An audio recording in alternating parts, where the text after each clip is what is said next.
Yeah. Come on. Baby, yeah, you know how to like get more. Oh God, yeah.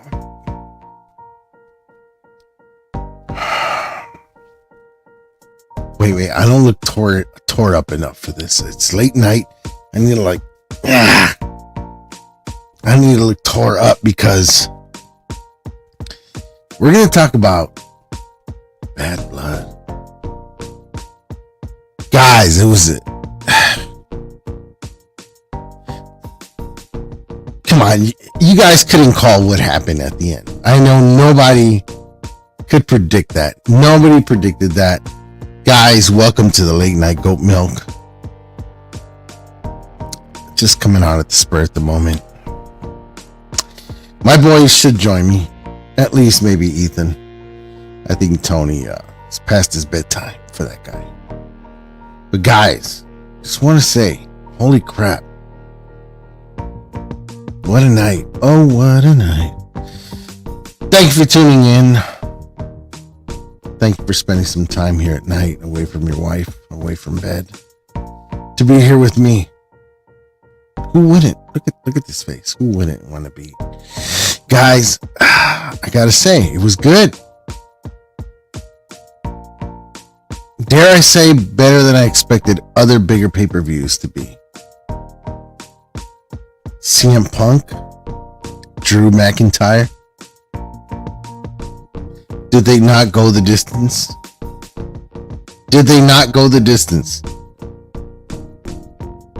Did we not all cringe and just sink back in our seat when we saw Drew hit those steps?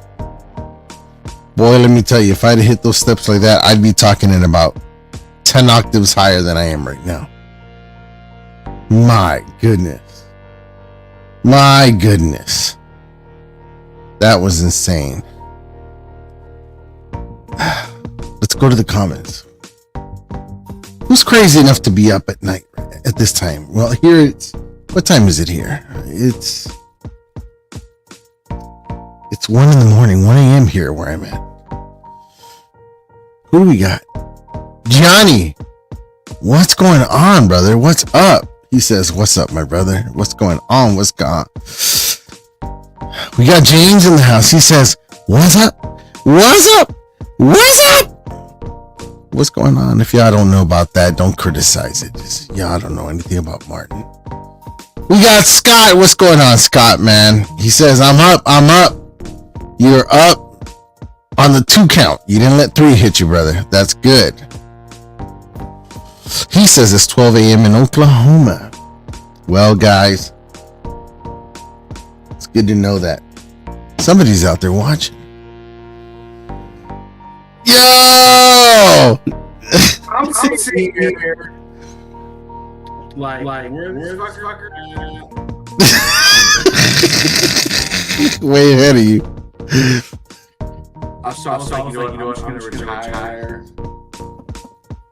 retire in bed with my girl Debbie.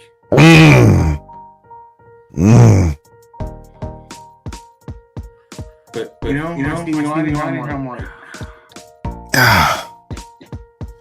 good bad blood pie, Scott says. Am I getting an echo? Am I the only one getting an echo? Huh? Is it echo? Am I getting an echo? I don't hear an echo from you. I just got done working on some stuff. I was actually working on belts. And I had to do a lot of grinding. Post? A lot of grinding on posts and some offset plates. That's grinder. Mm-hmm. But I had dust all over my hair, the shirt, everything just... It's a mess. Tomorrow I'm gonna have to turn on a vacuum. Turn on a fan. And just take my air compressor and just blow out the whole room because there is metal dust everywhere, shavings on the ground. I did a lot of grinding and stuff today, a lot of messy stuff, sanding. Jesus goodness. So I am echoing. My goodness. Johnny says, I don't have to be at work till 5:20 tomorrow evening to work to the game against the Cowboys. Hey, yes. Nice. Yeah, he is.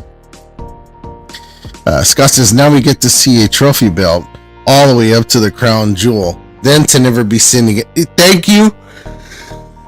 Everybody still talks about Roman Reigns and his run with the title. Guys, what about Braun Strowman? You know what I mean? Did he not? Is he still not undefeated? He still has his title. No one's ever taken it from him. He is echoing. He probably fixed it now. Let's see here. No, I can still hear it.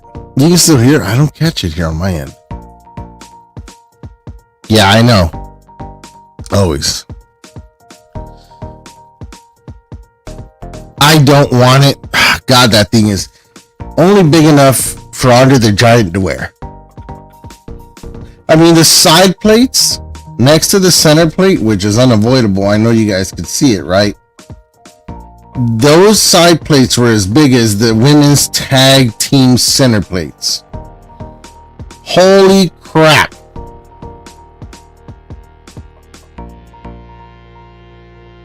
And I know Richard Simpson looked at that thing and thought it was a Stone Age nightmare. There's no way he doesn't. I would not. I would buy the new Rock belt before I'd buy that thing.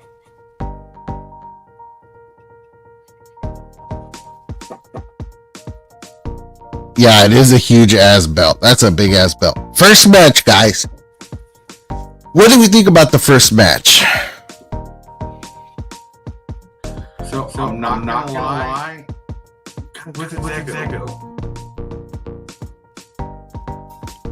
Where do you have your voice come out of?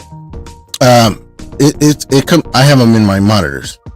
I don't have any external speakers, so it's not feeding back. Try dropping and coming back. Let me see.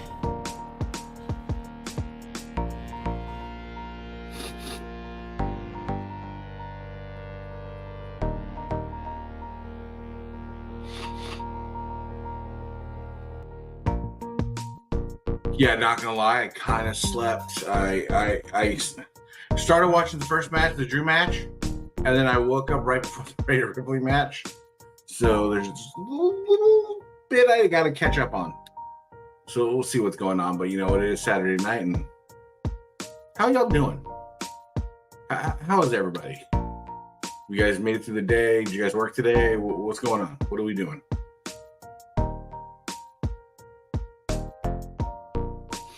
You know, because me personally, it was a slow day. It was a real slow day. Just kind of went through the motions, you know, did the errands with the wife, and my youngest kid abandoned me. She went and spent the night over a friend's house, and my oldest kid is actually home tonight, which is weird. You know, so it's one of those things, but you know, how we do it. So it's all about that fatherhood. There we go. How about now? Let's see here. You're still here. What the fuck? No, you've gotta, I don't know, you've gotta have your, how's your usual monitor set up? I have no volume. My. Let's see here. Settings. Audio. So mic is.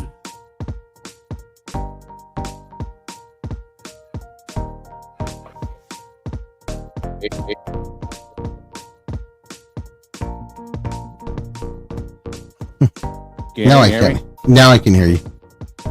StreamYard. It was your settings. So it sounded like you were, the mic from your laptop or something else was on. But now you're good. Now I can hear your mic the way it's supposed to be heard.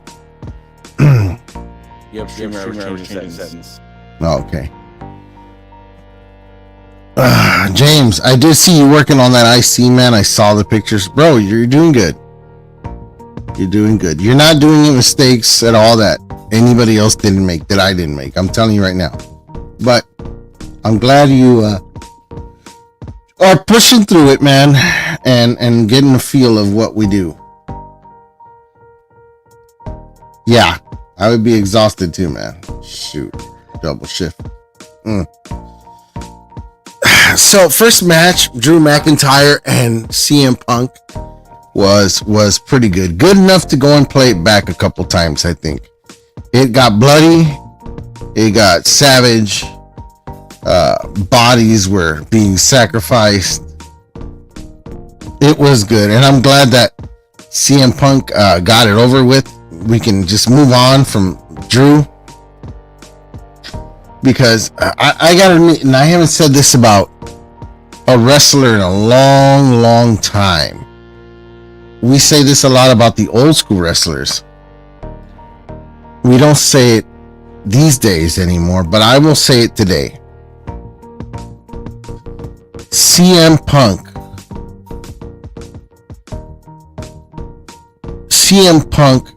made that match. I think that CM Punk made that match, man, and he worked it good. I think when he first came in, he was rusty and he was a little off and he wasn't hitting the ropes right. But he's shaking that off, man, and he did pretty good tonight. I had to make the confession. I watched CM Punk match, and then I fell asleep, and then I woke up to the Rhea Ripley match. Oh man, Ripley.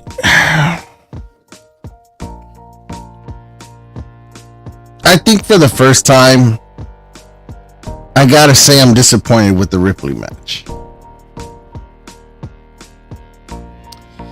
Too many. It was not her usual style. She was wasting a lot of time toying around. Too much of the vengeance with Dom. Yeah, I mean the whole Dominic hanging out of the damn cage and like, I just couldn't. I was like, no. And then what's her face comes back.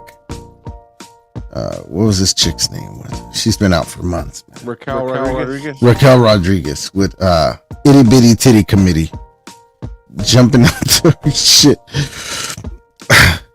Like They're it. really itty bitty. Yeah, they are. Like, Oh, I'm getting the echo. Get on drop out again. all right.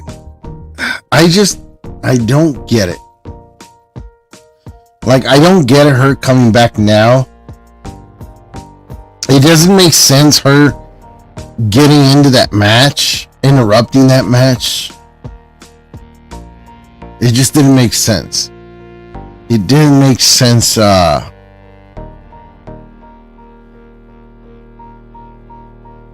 the way they ended the match, you know? She, like, they got counted out, but she still, after she helped her, Liv Morgan, she went and grabbed her, dragged her over to the body, and put her on top, put her on top of Baylor, like they were still gonna count her out. I couldn't do it. The match was not that great. It was not that great. It didn't help at all. It just didn't.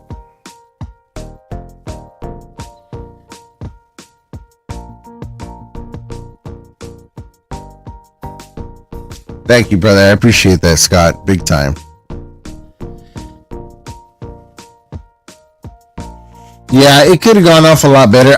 Honestly, I think that should have been just like a really good one-sided smash match. You know what I mean? Just ripping her ass and all that. Try to have Dom get in and kind of. I thought for a minute, like, oh, they put him up into the air. I thought the Judgment Day was gonna get involved and like reel him back down and then interrupt the match, and then we were gonna have Jey Uso and somebody else interrupt and help out Ripley in the middle of it, and just, you know, bodies flying everywhere, table crashing, this and that, and then, you know, I expected more. Damian Priest to be out there, that kind of thing. You know what I mean? It didn't happen. It was just kind of sucked. It was flat this time for me. As flat as Raquel Rodriguez. I agree. But let's know out this echo. It's not on my end. So it's gonna be on the user end of the settings somewhere.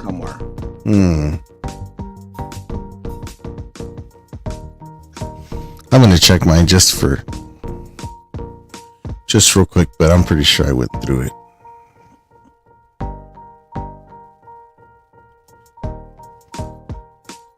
Because I'm broadcaster and my headphones. That's it.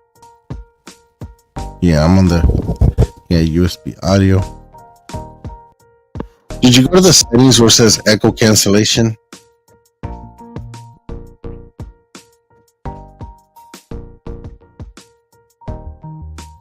Yeah, I'm all good on my end.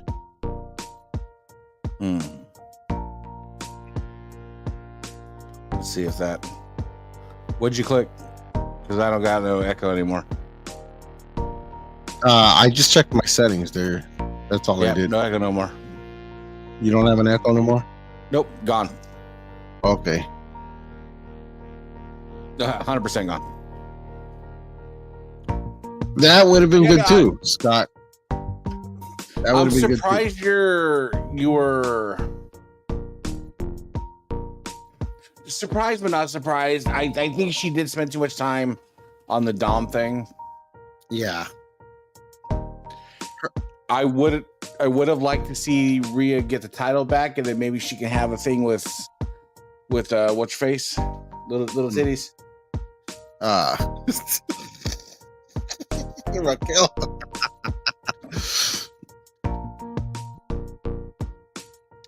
I don't know. They didn't have a grudge before she was injured. There wasn't. There's no storyline behind it. It's just like, you came back, we'll give you something to do, kind of thing. God, it just made no sense. What gave the whole show, the big pay-per-view feel was the Roman and Cody Rhodes tag team match. That one, like she said, did it for me. You know what I mean? There was a lot of build up behind it for a while. People were anxious to see Roman get in the ring with these guys and mix it up and see how it all played out. Was he going to turn on Cody? That had a lot of that stuff. Can I be that guy? Like, I the WWE needs Roman. It's just point blank period. As much as I was an anti-Roman guy and I hated his title run, he does the job. He does the job, and it's cool that the other Usos back. But now here's the but for me. I'm actually getting really tired of the dangling of the Dingleberry Rock without no real interaction. You come out and you're like, I'm sorry. I need something. You're gonna need a special guest referee. You're gonna need to be some kind of interaction to where you matter. You coming out holding your belt. I can throw David back on the screen right now. Shout out to David Babel. Go check out his reviews. He got like 112 belts in or something like that. So check him out. But so it's that thing. Like, what's up, brother? What's going on? What's going on? Appreciate you tuning in, big time, brother. Thank you for coming on here. You got that Mustang with the racing straps. I like that. That is nice. I like that. But don't you agree, though, that at some point the low hanging fruit needs to kind of like fall off the tree and like do something?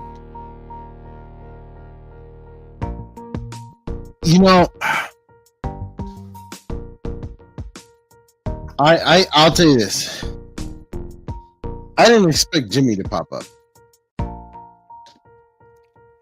Agreed. Caught me off guard,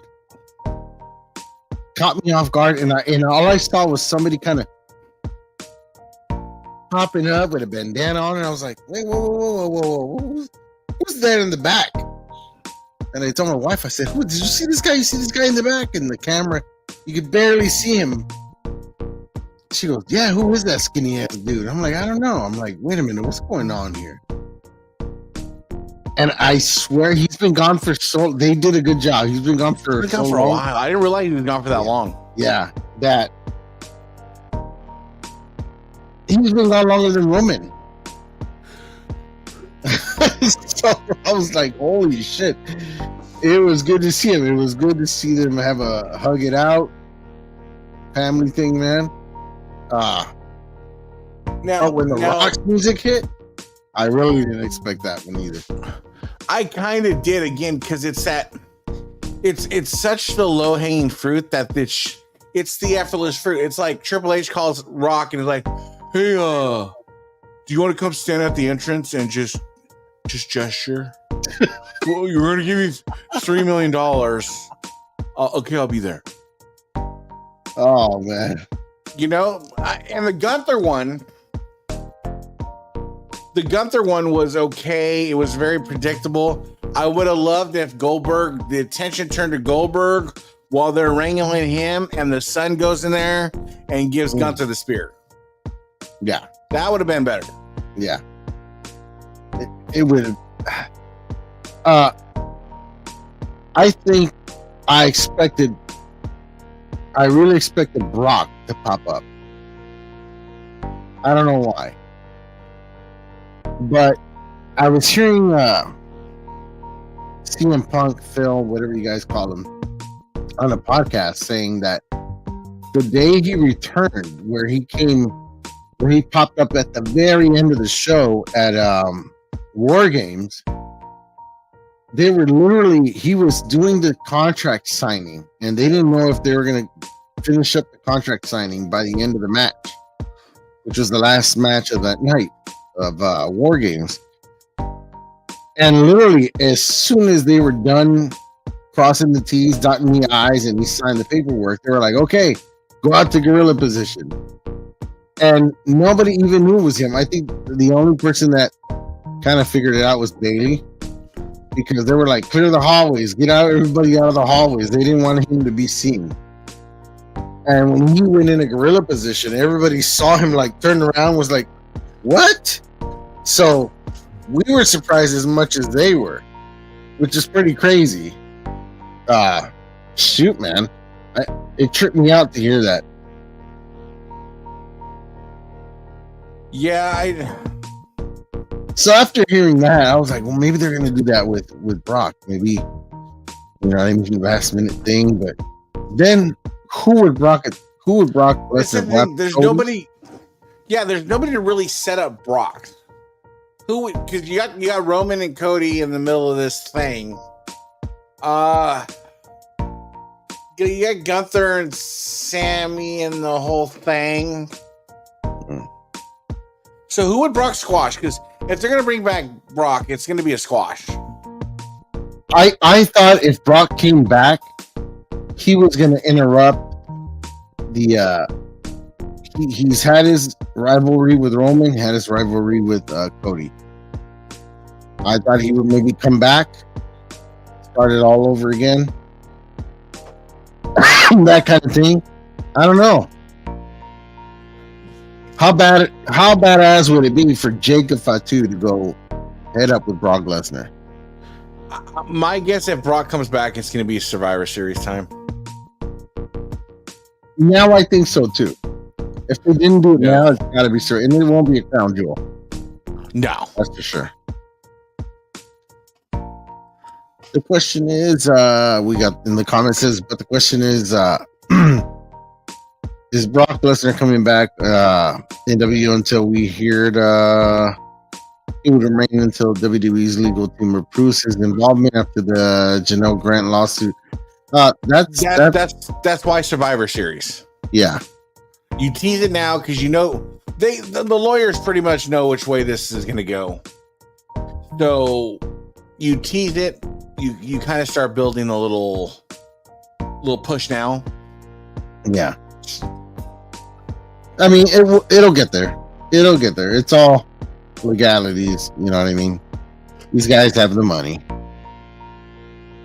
Oh God.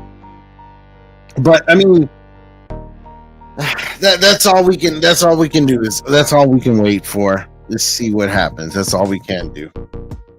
Is it bad that I want that crown jewel belt? Do you know what? You know what it screams to me? It's the Northwestern. Oh, the way the center plates are with the little and the garments on the side. Yeah, that's kind of like even the way AEW copied that design too. I mean, that belt was such a horrific looking belt that other people were still tempted to say, "Ooh, I could take something from that and make it look a little better." So I messaged Ron because I think to me that belt screamed Ron. So I messaged Ron to see if that was his belt. He hasn't responded yet. But it's late, so it might be. It might be. It screams a Ron belt to me. I don't know why, but then Dan does kind of bite Ron style sometimes. So it could be a Dan McMahon. Yeah. As much as stones that it has, I would more lean towards saying Dan did the belt. And Dan usually when he does the belt, he's just posting it left and right everywhere. Yeah. But this time we didn't see any of that on social media, so maybe it was a very hush hush thing. So we had a few returns. We had a new title, a good bloodbath match with Drew and CM Punk. The women's title match sucked. It was corny, gimmicky. We had a good main event. The Rock made a cameo. So, I mean, it wasn't too bad. It had, you know, it just sucks when every time when they have the intros for these guys come in and they have the bands playing. I get it. Some songs it sounds really dope, but just Cody's song sounds horrible. To college big band, man, can't do it. But I mean, again, if you're gonna rate this pay-per-view of all pay-per-views, you're gonna get your 6 out of 10. It's a mid pay-per-view. You know, you're not gonna get Survivor Series or WrestleMania quality, so don't expect it. Yeah. But I mean, they still sell out. They're selling the damn shows out. They had almost 17,000 people there. 17,000, baby. But for me, I was talking to the wife earlier. Look at what you watch, or look at like the shit you collect, and just like kind of just like shake your head, like not in disapproval, but like in I just flat ass don't understand. So like I'm watching Voltron earlier on I don't know, I think it was Disney, or I can't remember what I was watching on. Classic Voltron or the classic, yeah, the classic. And I'm like, man, when I was a kid, man, it always got me so fucking hyped when these guys like start setting up to be the Voltron, you know? Oh yeah. And all form the head.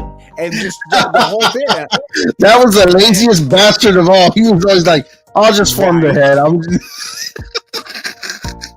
But I'm like, yo, that got me hyped, which led me into having a conversation with her about like, I believe it was SummerSlam. I know I'm wrong, but SummerSlam like 94? So, The Undertaker versus Undertaker. Just real quick. So 17,000 people. If they would have charged $20 a head for 17,000 seats, that's 340,000. Yeah, 307,000. $340,000. 340. Now, I'm just thinking they do really good because let's say if they even $80 is a deal, all the way from front row to the nosebleeds, it's still a good deal.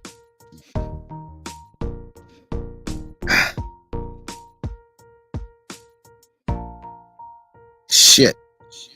For attendance of 17,000 people at $80 a pop, you're looking at 1.360 mil, bro. Holy shit. Wow. But we know just those front rows alone. You're not talking about those $500 front rows or the $1,000 front rows or the $1,500 VIPs. Yeah, the boxes and backstage passes and everything, and oh man, concession stuff. Ooh man. Scott says, do you guys think they will they even will make replicas of and the new belts, the Strowman belt, the People's Championship Rock belt is this new crown jewel? No, I doubt it. I think the People's Champ belt is the most likely. People's Champ belt is the most likely of all of them. And if they were to do this crown jewel one, I think it would go up there as actually having an actual real collectible. Like, imagine like the Wildcat, like the they're probably WrestleMania exclusives, super exclusive, because the only way that the one you're gonna see some douchebag posted on eBay for $12,000. For sure.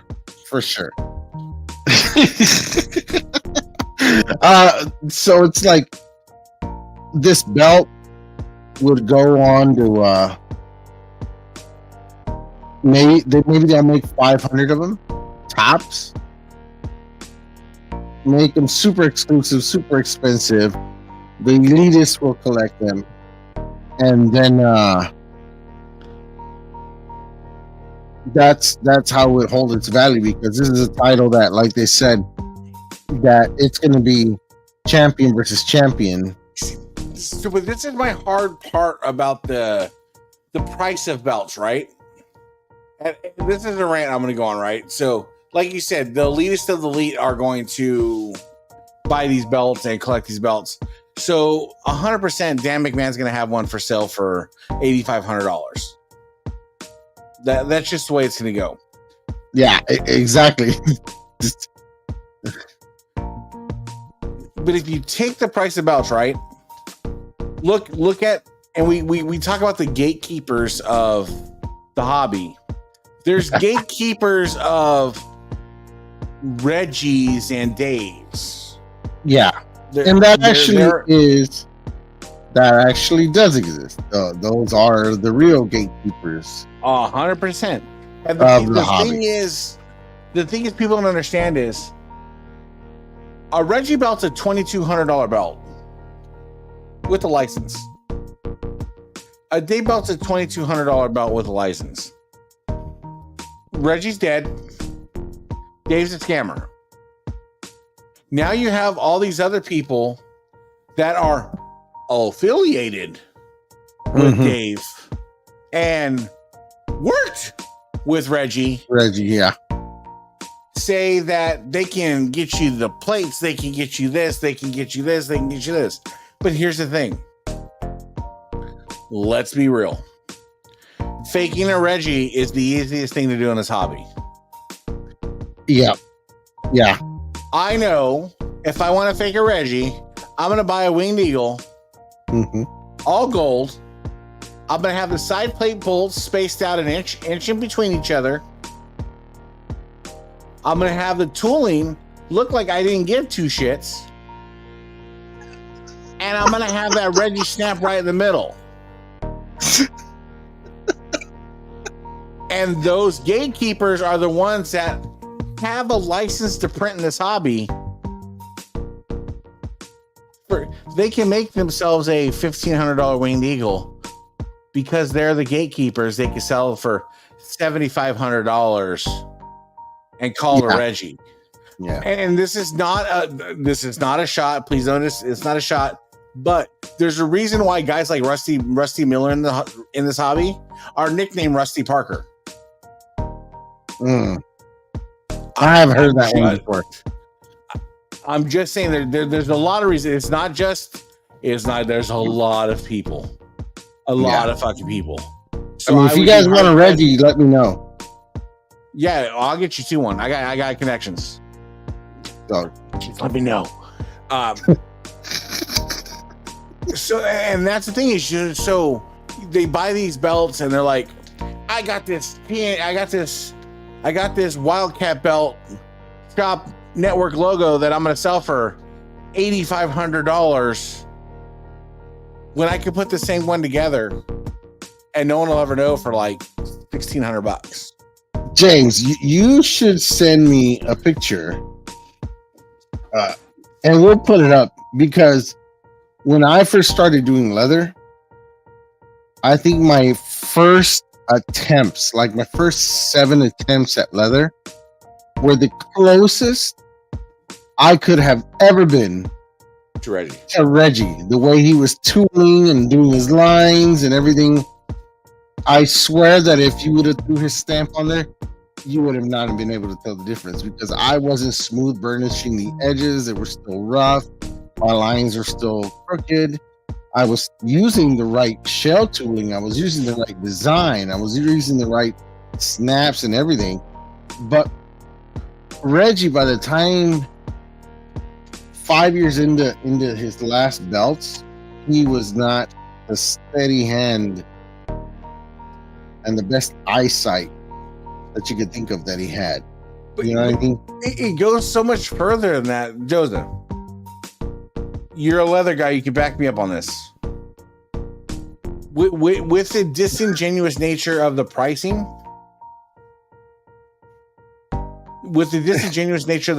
of a belt, the overinflation of a Reggie, then you can get guys like Dan that'll go on an actual post and post something like this. So here's my post for, hey guys, see this? This is a Hulk Hogan ring used from WrestleMania 4. He gave this to me because I let him bang my wife. So I got this, but you know what? $8,500. WrestleMania 4, 24 karat gold. Yeah. Hulk Hogan. I was there.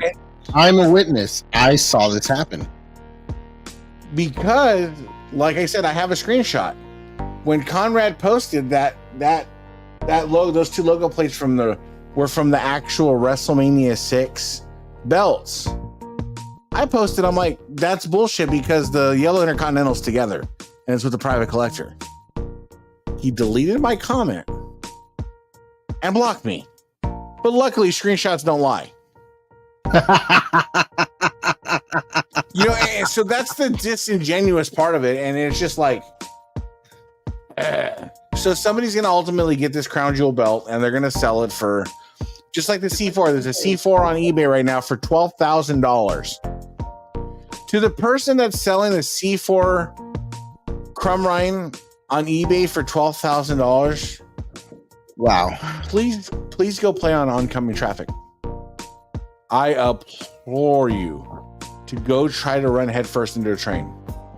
I agree with anybody if they tell me the C4 is the highest quality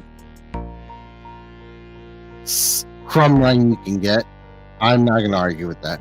Beautiful. 100% true. Now, there have been arguments about what's more accurate and this and that and BS this, BS that. Look, at the end of the day, when we say what is of the highest quality,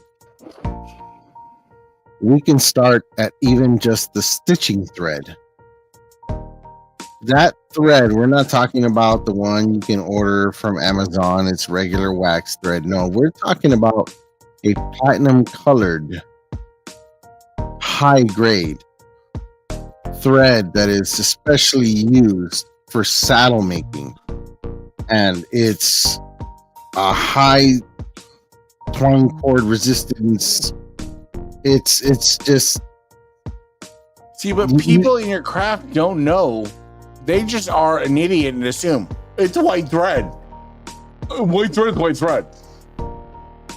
Yeah, I mean, and they have no idea. Yeah, and the thing is, the only people that will have the idea of exactly what was used is the people that were close to the project of making it, or involved, or close to the family of the people who made it from Crumrine, and that's where you go to C4, where you're going to have a lot of those doubts taken out of your mind. There's Crumrines out there that have the grapplers. Some are glued on, some are screwed on, some are welded on. Some start with a process of CNC and they finish carving it. So there's like a bunch of that. But nobody can really guarantee you can have pieces that were 100% made exactly the same as when they made the Crumrine. And that's why you go to C4, because they have the original moldings, the castings, the pieces they can make, the jewel holders, all that stuff. So when you look at that belt, nobody can tell you, oh, that's not correct. That's not accurate. It is. Now, you can nitpick curves and shapes and all that stuff, but what you're not going to be able to nitpick is the quality. Just the leather alone, the type of leather they use just for the strap alone, I have yet to see anybody in the hobby reproduce that. I'm trying to currently source me a 3mm thick 13 by 13 sheet of silver. Silver is roughly $22 an ounce right now. Yeah, that's not going to be cheap either way. It's going to cost me probably $1,000 worth of silver. Yeah. Just to make plate. I can't afford to do side plates. I'm sorry. I wish I could. So the side plates are going to be zinc or whatever they're going to be. Yeah, but that main plate, I'm going to source it as a silver plate. I'm going to send it to overseas and a maker, and they're going to make me a Crumrine with the silver plate, the main plate. I wish I could. I may even do the side plates and just make it a Probably can take me a year to source the materials before I can get it over there. But I'm gonna be different about it. But if I don't do that, I'm gonna do a C4. Okay. C4 is not bad. I will say this. I went a Rhino Rocha if other extenuating circumstances were involved. I'll say this. Great custom belts. I was just going to mention great custom belts. Been talking to him about that. For the price, I would hear $900. Yeah. And I know if I talk to the guy and say, hey, I don't need your leather work. All I need is plates. Just give me the plates. I'll handle the leather. That should kick it from 9 to 8, at least. Yeah. So how can you beat that? You can't beat that. It's like shit. I want to see it. I would definitely do that for the money. See it complete. I haven't seen a completed one. Has he completed one yet? You know what? He's got a lot of pictures up, but I haven't seen one completed yet. We'll see. Either way, these guys denied up and down all day, but they use the same carvers. It's the same carver and the same people twisting the road borders, but it's just some are executed better than others. Just depends. Maybe homeboy worked in his shoes instead of bare feet that day. He wasn't as tired, and he got down on some welding. You know what I mean? It's just it depends on the mood of the people, man. It's all handmade stuff. But transition away from the belt aspect of it, I want to ask you a question, Dozen. Go for it. Did you ever, as a child, watch things in a suspended... When I say suspended reality, what I mean is we didn't have the internet. We didn't have Twitter or nothing like that. So, I didn't get the internet until I was 18. Wow. That's how old I am. I didn't experience the internet till I was 20, and I went to a library. Yep. And so things were suspended reality to me. So again, just like wrestling was a suspended reality to me. And I was watching Survivor Series, I believe it's 94, Undertaker versus Undertaker. Oh yeah, that was okay. Yeah. But I was explaining to my wife, I'm like, look, this is what it was to me because I didn't know any better. 1, 2, we can be cynical about it now because we have the internet and we think we know everything. But in 1994, I was a dumb kid that thought the $1 Million Man had enough money to buy another Undertaker. And I'm watching these two dudes go at it in the ring, not knowing that the dude would end up sleeping with the guy's Undertaker's wife, and the Undertaker gets a tattoo removed from his neck, and all this other stuff like that. But at the time, I'm like, it's suspended reality to me. Oh. I'm watching Power Rangers. It's suspended reality. There's the video out now on the belt.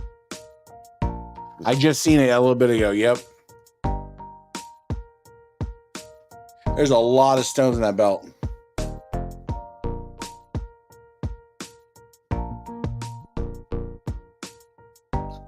I really thought, I got so excited, no lie, because when I saw the belt thing and he started saying that a champion was going to have to wrestle the undisputed champion, I was like, holy shit, they're going to unify the titles finally. That was my thought, damn, they're finally going to unify the title. We can start making our way towards Cody promising to help out and get us the Winged Eagle. I'm hoping that's WrestleMania. That's kind of where I'm aiming for because I'm going to be there too.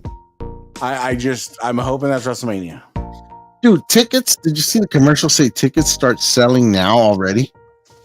I thought it was October 25th. Oh, I mean, we're on the 6th, 7th? Yeah. Like I said, We're not that far. I got a hotel already, so we just got to get in the building.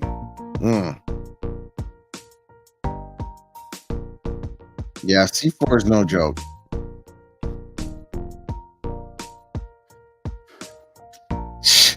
At least 15 pounds. So I mean, that's huge. That's what she said, but yeah. With wrestling, we do the same thing with everything, right? You've seen Deadpool 3, right? Mm-hmm.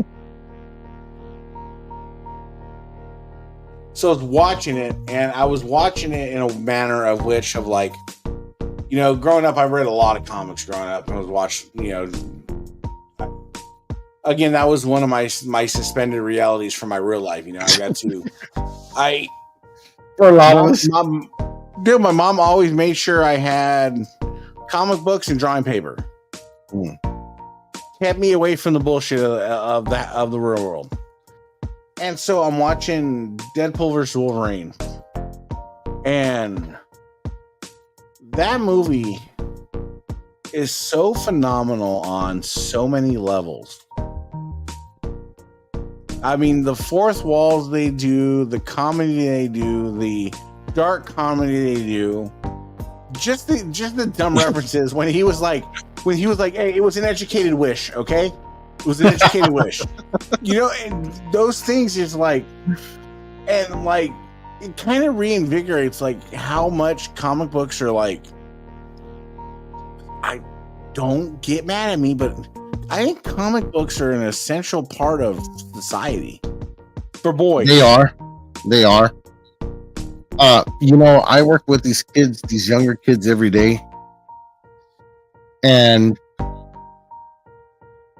they find it really, really difficult to have an imagination about things. It's like they're numb. And when we read comic books growing up, we saw things in comic books that we thought were fantasy, and nobody would ever get it. Touchscreen phones, touchscreen controls, computers, and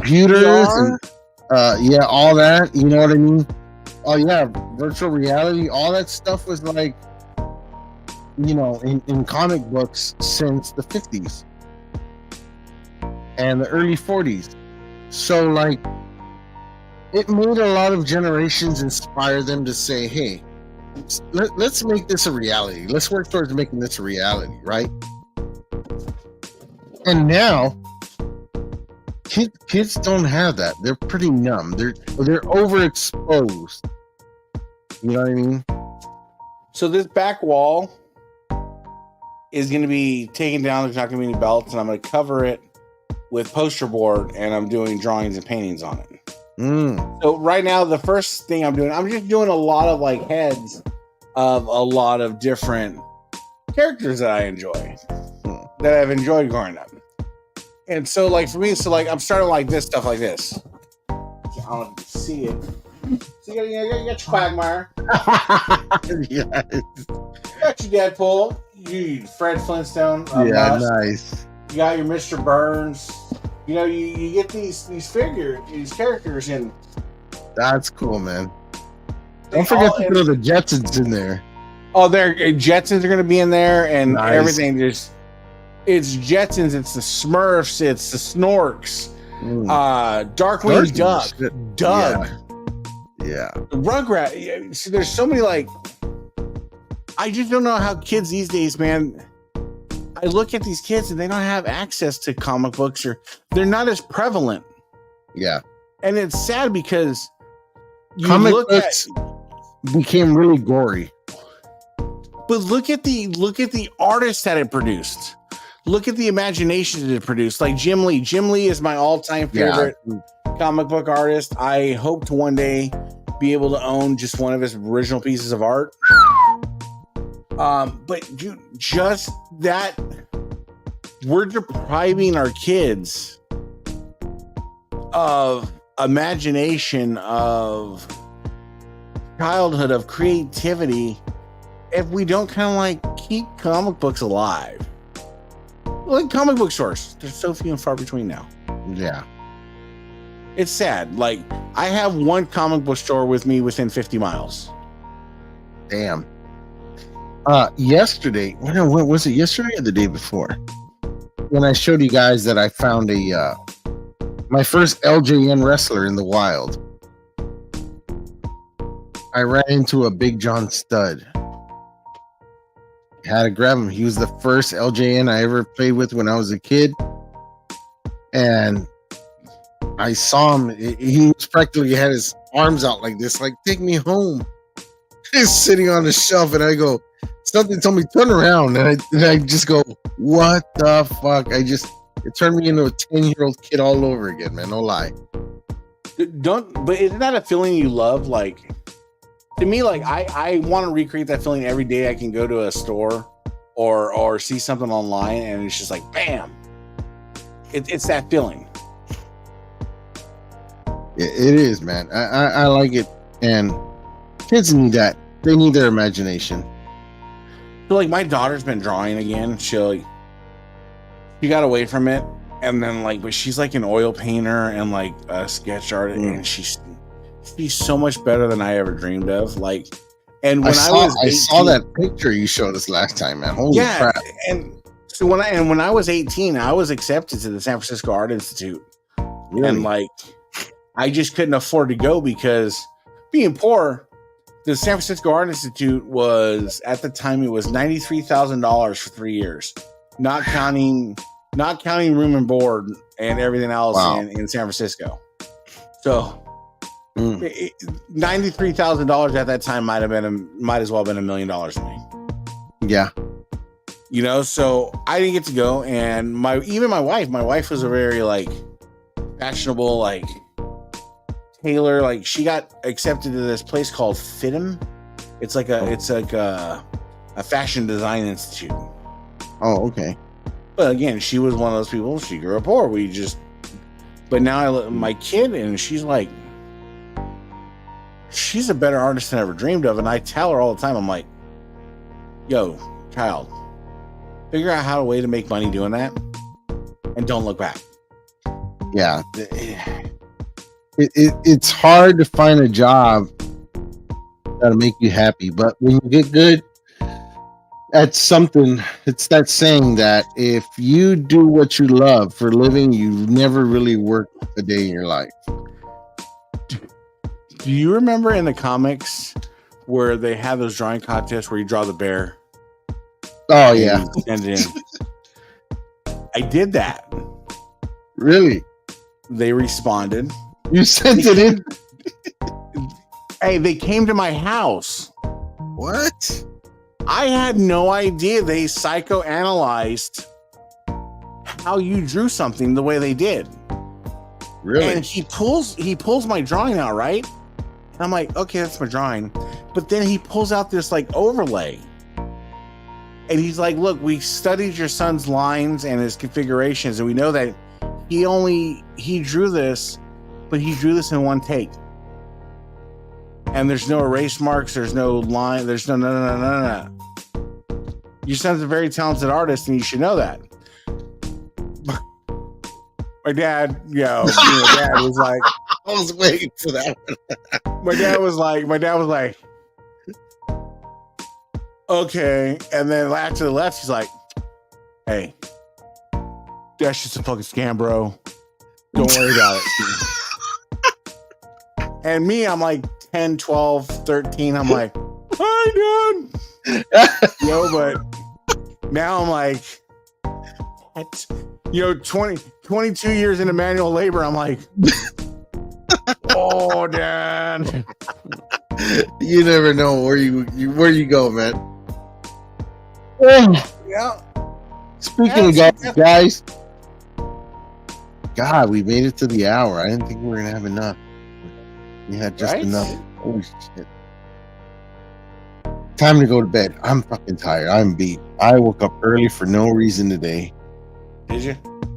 Family's here, in-laws and everything. And how's that going? You know, everything going good? Good visit? It's going good, man. I'm thankful for their company, having 17, 20 people in your houses. They're out from Cali, correct? Yeah, it's tough, man. But so, have you started planning your trip back to Cali to repay the visit? You know, I have to. I don't know. I'm thinking. I'm really done with thinking this shit, man. But I've got people inviting me to do all kinds of things, and they're like, "Oh, you said you were gonna go to Rumble," but now I'm like, "But April, Vegas, like, Vegas, WrestleMania." I know, man. Again, it's which is the bucket list, Royal Rumble or WrestleMania? Oh, WrestleMania. It's a no-brainer. That's a no-brainer. Especially in Vegas, you know they're gonna do it big. I mean, can you imagine us walking down Fremont Street, slurping on alcoholic beverages, pounding them, just pounding them down, going into the stadium, living out our childhood fantasy of WrestleMania? That's crazy, right? Little gorditos, just this big. Us in front of the TV. Us in front of the TV with a half unwrapped tamale. Dude. Daniel Ripley hit me up. And for you guys that don't know him, he's from Drip Belt. He's on the other side of the pond. He's in UK.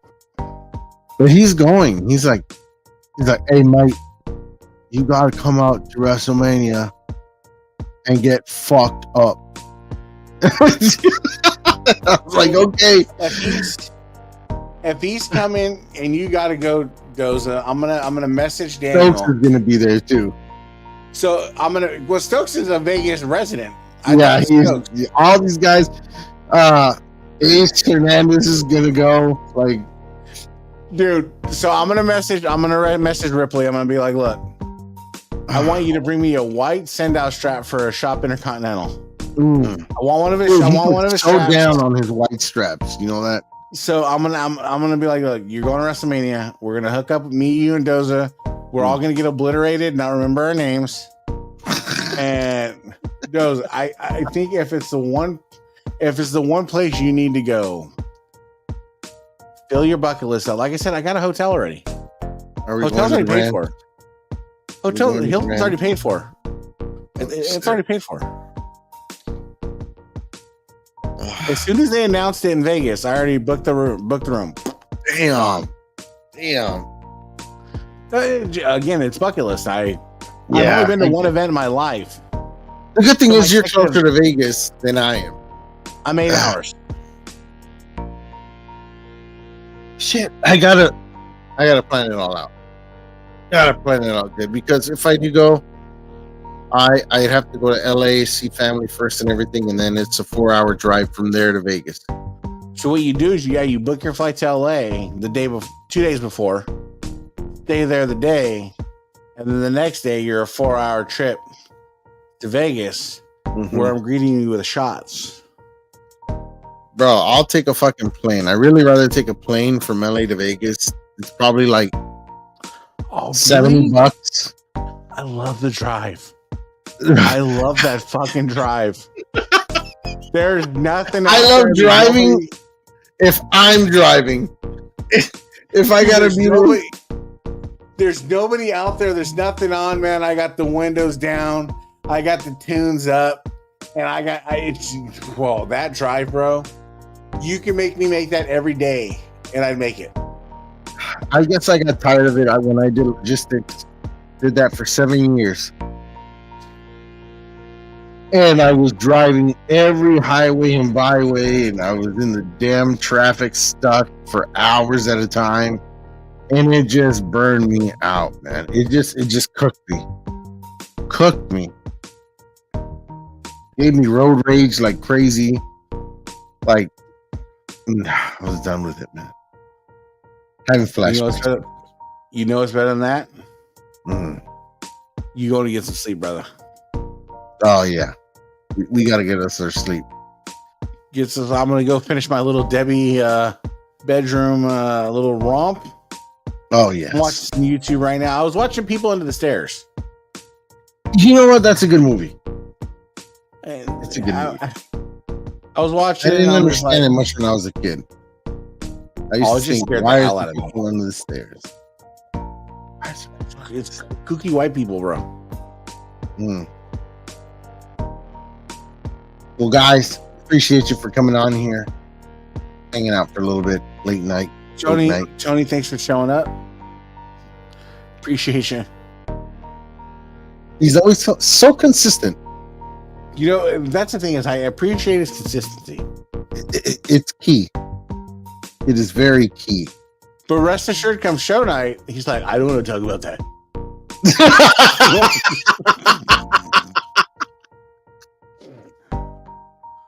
I really think we should go in this direction and yeah.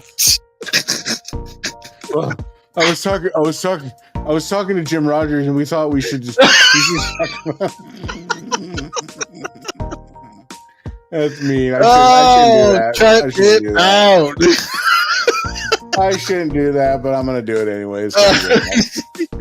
Guys, thank you for watching, man. We're out of here. Time to go to bed. Peace. Or what I call memes. Going memes. Out of here, guys. Have a good night.